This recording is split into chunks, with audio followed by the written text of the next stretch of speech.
नमस्कार, जनता की आवाज़ में आपका स्वागत है। जी, हम इस वक्त मौजूद हैं राजस्थान के चौमू विधानसभा के गोविंदगढ़ पंचायत समिति में। वार्ड नंबर 25 से एक छात्र नेता और युवा नेता है मेरे साथ में, हरफूल कुमावत जी। इनसे बातचीत करते हैं, चुनाव लड़ने का क्या कारण है, चुनाव जीतेंगे तो किस तरह अपने वार्ड का विकास करा पाएंगे। हरफूल जी, सबसे पहले हमारे चैनल पर आपका बहुत बहुत स्वागत है। धन्यवाद साहब, आपका धन्यवाद देता हूँ कि आपने मुझे मौका दिया, मेरी आवाज़ को जनता तक पहुँचाने का काम किया। जी हरफूल जी, एक एक पॉइंट पे आप बात करेंगे। आखिर पूछूंगा, क्यों लड़ रहे हो, चुनाव लड़ने का क्या कारण है। छात्र नेता के रूप में ऑलरेडी आप काम कर रहे हो। मैं सेवा दल के लिए मैंने पिछले 6-7 सालों से काम किया है। छात्र राजनीति में भी मैं सक्रिय रहा हूँ। इसके अलावा मैंने जो कोरोना की विकट परिस्थिति थी उनमें लोगों के बीच में खड़ा रहा हूँ। आज वर्तमान में जो गाँवों की स्थितियाँ हैं, मेरे वार्ड की स्थिति है, उसको देखते हुए मैंने चुनाव लड़ने का निश्चय किया। मैं अभी आसपास में यदि जितने भी प्रत्याशी हैं मैदान में, मेरे सामने 3 प्रत्याशी, मेरे सहित कुल 3 प्रत्याशी हैं। उन तीनों प्रत्याशियों में मैं स्वयं सबसे शिक्षित हूँ, युवा हूँ और सभी के बीच में रहकर काम करता रहा हूँ, इसलिए लोकप्रिय भी हूँ। मैंने यह सोचकर चुनाव लड़ने का विचार किया कि यदि लोगों तक मैं अपने विचारों के माध्यम से विकास कार्य, जैसे पानी के मुद्दे हुए, मेरे गांव में पानी की समस्या है।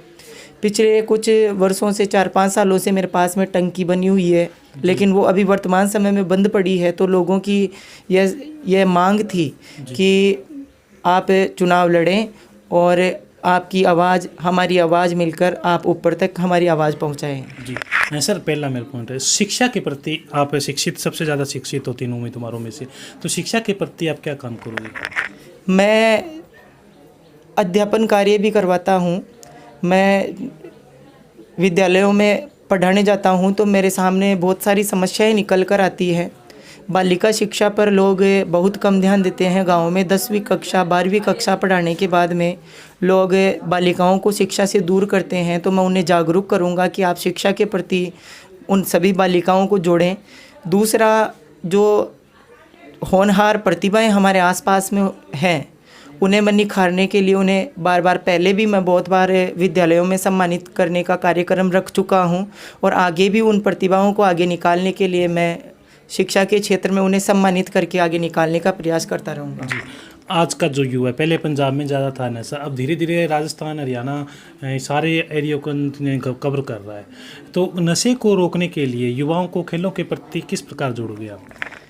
नशा वर्तमान समय में युवाओं में सबसे ज़्यादा बढ़ती हुई एक समस्या है। इस समस्या के प्रति मैं युवाओं को नशे से दूर ले जाकर, जैसे हमारे खेल मैदान है वहाँ ट्रैक की व्यवस्था करवाऊँगा। आज भी मेरे पास कुछ युवाओं का फ़ोन आया था कि हमारे पास खेल किट की आवश्यकता है, हमारे पास खेल किट नहीं है, आप हमें खेल किट उपलब्ध करवाओ। तो मैं उनके लिए खेल की सामग्री, और हमारे यहाँ ग्रामीण क्षेत्र से बहुत से युवा सेना भर्ती की तैयारियां कर रहे हैं, तो उन युवाओं के लिए मैं ट्रैक की व्यवस्था करवाने का सबसे प्राथमिक कार्य करूंगा। जी सर, आगे की मैं बात करूं, प्राथमिक सुविधाओं या स्वास्थ्य सेवाओं को लेकर ज़्यादा परेशानी नहीं आती। आपने कुछ सोचा हो कोई दिल्ली की तर्ज पे छोटा मोटा डिस्पेंसरी, बड़ा कोई हॉस्पिटल यहाँ पे वार्डों के अंदर खोला जाए ताकि अच्छा लोगों को सिस्टम मिल सके।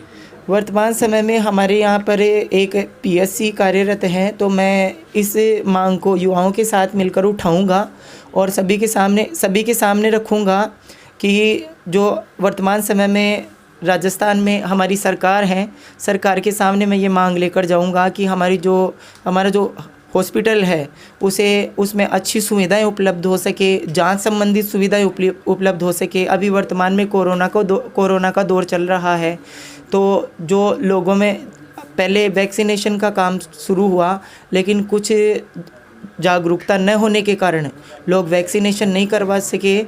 उन लोगों में वैक्सीनेशन के संबंधित, डिस्पेंसरियों से संबंधित ये सब कार्य करने के लिए मैंने पहले से योजना बना रखी है। यदि जनता मुझे अवसर देगी तो भी मैं ये मांग उठाऊंगा, और जनता मुझे यदि नकारती है, अवसर नहीं देती है, तो वर्तमान में हमारी सरकार है, मैं फिर भी इन मांगों को उठाता रहूँगा। स्वास्थ्य सेवाओं के प्रति क्या रहेगा, सार्वजनिक सुविधाओं के प्रति। सार्वजनिक सुविधा वर्तमान में ग्रामीण क्षेत्र है, मेरे वार्ड में निवाणा और चारणवास 2 ग्राम पंचायतें आती हैं।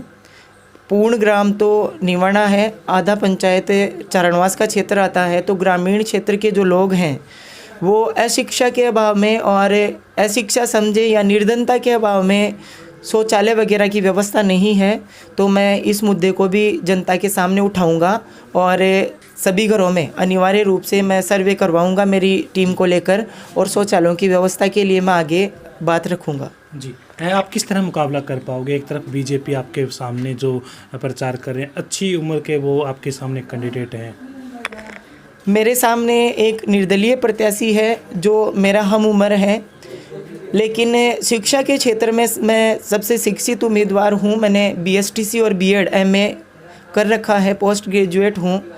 तो मैं सभी मुद्दों को जनता के सामने लेकर जाऊँगा। जो बीजेपी की लूट नीति और जो नीतियाँ हैं उन सबको मैं जनता के बीच में अवगत करवाऊँगा, और मैं कांग्रेस पार्टी की जो सबके लिए सर्वहितकारी योजनाएं हैं उन सभी योजनाओं को मैं जनता के सामने रखूंगा और उनका ज़रूर मुकाबला ज़ोर शोर से करूंगा। आवास योजना को लेकर क्या होगी सर? आवास योजना के लिए मैं जो हमारे आसपास के परिवार हैं जो अभी वर्तमान समय में आवास योजना से वंचित हैं, उन परिवारों का मैं अभी मेरी कैंपेनिंग में सर्वे कर रहा हूं, और कैंपेनिंग के सर्वे के माध्यम से जो भी मुझे पात्र परिवार मिलेंगे उन्हें प्रधानमंत्री आवास योजना के तहत मैं जोड़ने का पूरा प्रयास करूंगा। जीत से कितने का आसपास?